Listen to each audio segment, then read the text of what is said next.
Evening, Donny Walker. Just got home after 2 days of go-kart racing. This 56-year-old guy, he's not in very good shape. Yeah, that's me. But I had a blast. I didn't do very well. I kept getting behind guys spinning out, so I'd have to go off the track, and it was just chaos. There's a lot of rookies in our racing club here. But you know what? Whatever. It's the way it is. Today I actually qualified the 6th spot out of 22, and with a new kart that I'm trying out. It's not brand new, but just a different one for my Briggs L206 engine.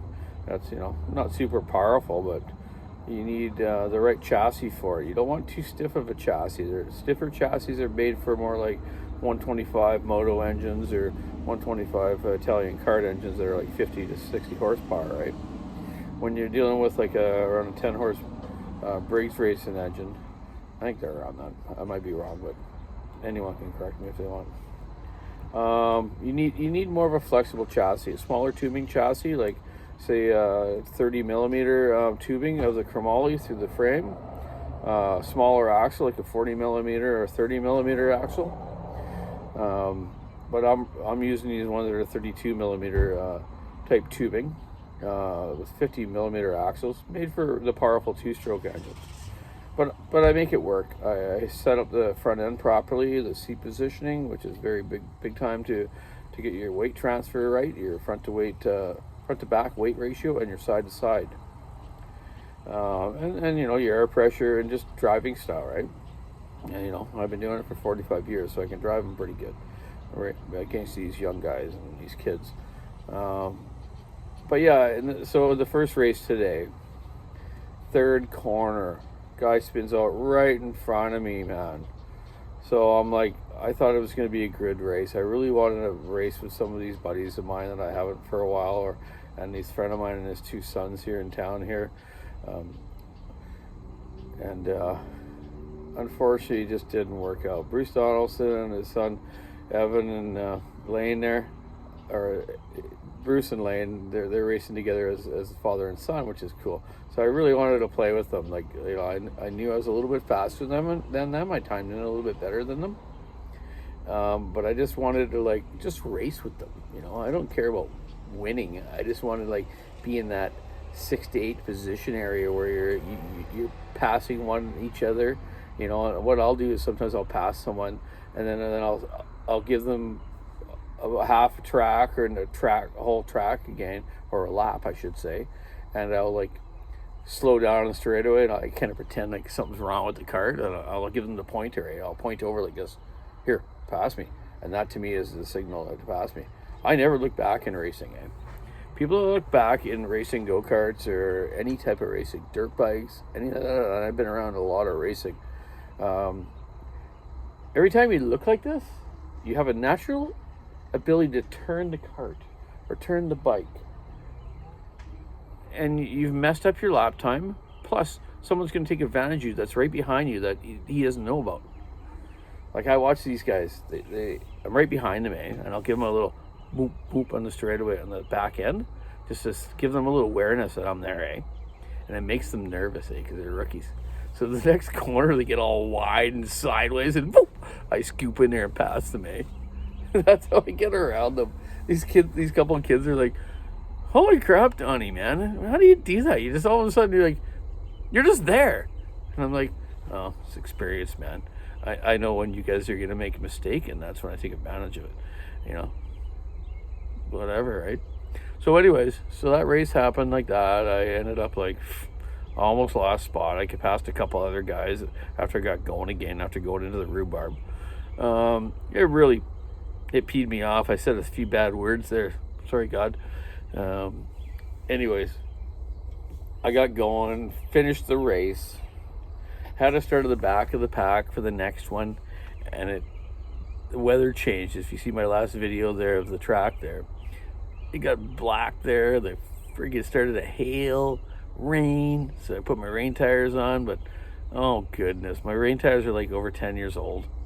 Hard as a rock. You need to have new rain tires every time you're racing the rain. They grip so good, man. I got lapped 2 times. I was so embarrassed. Lapped 2 times by a friend of mine, Rick Payne, for Vancouver. Excellent racer. I've raced with him back, I don't know, 25 years ago. And it's funny that he's in the same pack with me again. But yeah, he lapped me twice. I basically finished last. But I don't care. I still drove around, got a little bit wet, but had fun, right? Like, I paid $125 for the day. I might as well get as many laps as I can. You know, it's like when you go to the go-kart rental place, you pay like $40, you get like 10 laps, and you're like, oh man, that sucks. I want more, right? Well, I paid $125, and I got to race 2 races plus time trials and 2 practice sessions.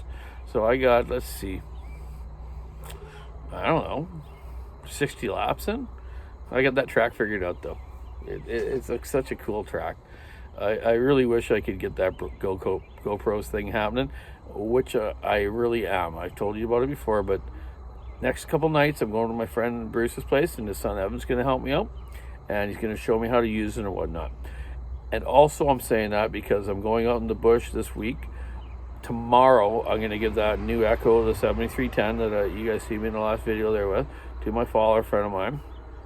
He's ran 461 stills, 462 stills, 572 Huskies, 372 Huskies, regular ones, plus big bores, and X-Torques, and 390s, and old John Sred 2186s that I built him up years ago. And he loved those. He loved those Johnnies. Those Johnnies, for some reason, were like the better 385. And that's when the 385 was out. Husky, that is.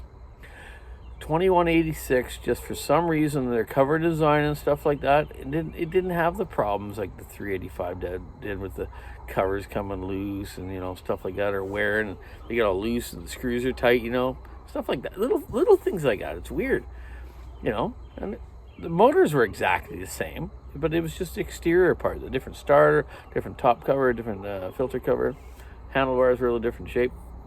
He just loved them. He raved about them for years. He loved his Johnnies. I think he still got one, actually. And those are like, those got to be close to 10 years old now. And I believe he still got one that runs. Like, that's the thing with good OEM saws, man. When they're built right and done right, as good work saws, they last. Especially with good operators that don't over-rev them or run crappy fuel on them or stuff like that. I almost said the S word there, eh? So, you know what? That's my friend Dean Belowski. And I'm going to give it the Echo to him tomorrow night. He's going to go out and run it for a day or two.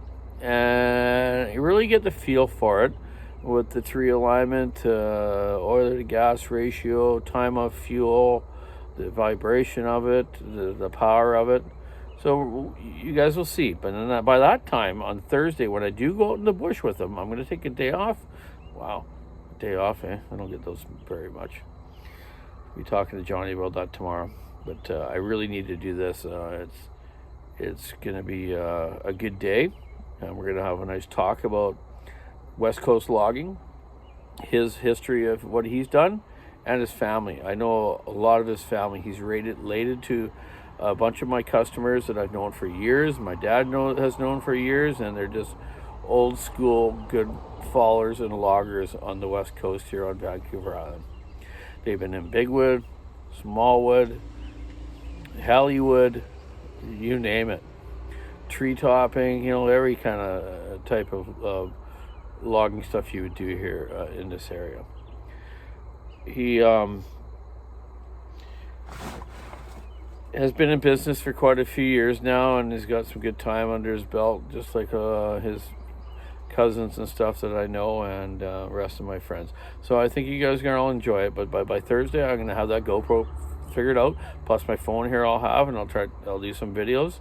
And then I this time I need to have someone help me edit them all together, because I can't just shoot one video. I need to shoot a bunch that day as we're driving out and talking, as we're in the bush by the trees, and we're going to be in some nice second growth, some nice Douglas fir, let's say, I don't know, 24 to 30 inches maybe, round, maybe a little bigger, some of them, you know. In a pretty nice area, apparently, up in the Port Alberni Inlet area, which is the town between like Nanaimo and Tofino and like Ucluelet. So anyways, yeah, I'm just sitting here So I got my little fire going down here. Propane one, right? It's not raining. It's dry out. Shelly's inside relaxing. She went over to Salt Spring Island today to visit her mom for Mother's Day. Happy Mother's Day to all the mothers out there, and I hope you all said the same thing to your mothers and any mother you know. You know, we wouldn't be here on this planet and running saws and racing go-karts and having fun and, you know, doing whatever kind of work you do if we didn't have them around.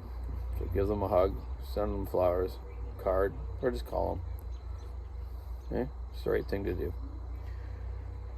So anyways, I got a busy week. Tomorrow morning I'll go port a few saws, a 3120, a 395, 346, 50cc version, a couple other things, and then get back to the shop. And I made the Canon's adapter for that Echo, bar adapter.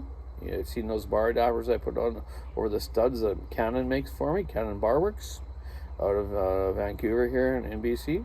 They make the big bars and some cool products, carving bars, you know, good logging bars too, chainsaw bars too. They're a bit expensive, but they do stand up good, but they're heavy as well. They do make a lightweight version. It's not that light, but it's okay. But on the Echo, we're going to put the 32-inch still lightweight bar on it, which is, to me right now, is the best lightweight 32-inch bar out there.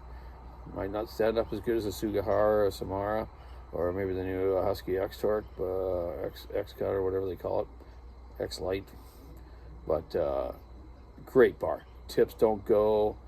They stand up good. Just don't bend it or twist it too much, or the little inserts in there get a little warped and it doesn't cut nice and evenly as you're doing your undercuts or your back cut or your upcut, you know. So yeah, man. So we're gonna have the 32 on that, and that's what we've been running. He'll be running on all this other size, 372 X-Torque. Like I told you, all the other ones, the John Searle Johnny, the still M462. So it'll be an even comparison, and he'll know, and I'll know. So I'm gonna go up with him, film a little bit of this, him doing some trees. I gotta stay my safe distance away, because if the forestry board sees us doing that too close here, he can get in trouble. So we'll do things right by the law, and we'll see how it goes. I've been waiting a long time to go do this, and I'm looking forward to it. It's going to be a good day. I love Donny. He's a great guy. He's got a couple of really nice kids that I've known for a while. His daughter, Kennedy, and his boy, Jet, there.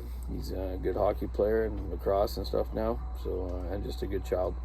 So like my child today, Taylor. She was so much help with the racetrack. Great crew chief. She helped me actually work on the kart. I taught her how to change the tires, do the air pressure. We changed sprockets a couple times, and that's how I got a little faster. At the end of the day, I got into the minute mark, where before I was about a minute 1.5. So everything we did helped out. So she's learning, and when she gets her kart and stuff, I'll be teaching her too. And we're going to be doing the chainsaw things too with her soon.